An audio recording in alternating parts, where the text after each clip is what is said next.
অনেক কথা বলবে, অনেক গুজব রটবে। আপনারা যারা যারা ভয় পেতে শুরু করেছেন, আপনাদের ভয় পাওয়ার কোনো বিষয় নেই। সিভিক ভলেন্টিয়ার হোক বা ভিলেজ পুলিশ ভলেন্টিয়ার হন, আপনি সেটা রাজ্যের হন বা আপনি কলকাতার সিভিক ভলেন্টিয়ার হন, আপনাদের কারোরই টেনশন করার কোনো রকম কারণ নেই। আপনারা যেটা মার্কেটে শুনছেন, খবরে জানছেন যে সিভিক ভলেন্টিয়ার এবং ভিলেজ পুলিশ ভলেন্টিয়ারদের বেতন বন্ধ করে দেওয়া হচ্ছে, মাসিক বেতন আর দেওয়া হবে না। হয়তো বা 2026 পর্যন্ত ভোট অবধি কোনো রকমে দেওয়া হবে, তারপর আর দেওয়া হবে না। আপনি এই সমস্ত যা কিছুই শুনছেন না কেন, এসব কথাকে আপাতত গুলি মেরে দিন।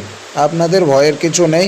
সিভিক ভলেন্টিয়ার এবং ভিলেজ পুলিশ ভলেন্টিয়ারদের নামে সেই রিলেটেড কোনো কেস নেই যে আপাতত তাদের চাকরি চলে যাচ্ছে বা বেতন বন্ধ হয়ে যাবে, তেমন কোনো রকম অফিসিয়াল আপডেট কিন্তু নেই।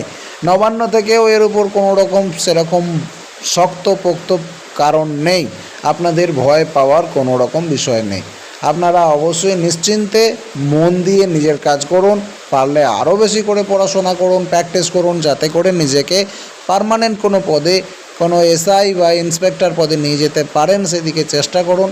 কিন্তু যতদিন আপনি সিভিক হিসেবে কাজ করছেন, যতদিন সিভিক ভলেন্টিয়ারের পদ আছে, আপনাদের বেতন নিয়ে কোনো রকম টেনশন করার প্রয়োজনীয়তা নেই। ইনফ্যাক্ট আমি এটাও বলবো, আগামী 5-10 বছর সিভিক ভলেন্টিয়ারের ভবিষ্যতে কোনো রকম ক্ষতির আশঙ্কাই দেখা যাচ্ছে না। সুতরাং আপনারা নিশ্চিন্তে থাকুন। সিভিক ভলেন্টিয়ারের বা ভিলেজ পুলিশ ভলেন্টিয়ারের বেতন বন্ধ হওয়ার জন্য যে আপনাদের দুশ্চিন্তা খবরগুলো কানে ঢুকছে, সেগুলো আপাতত ভুল ভেবে উড়িয়ে দিন। পরে যা হবার দেখা যাবে। কিন্তু সিভিক ভলেন্টিয়ারদের, ভিলেজ পুলিশদের বেতন বন্ধের কোনো রকম অফিসিয়াল আপডেট আসেনি। আশা করছি এ বিষয়টি বুঝতে পেরেছেন।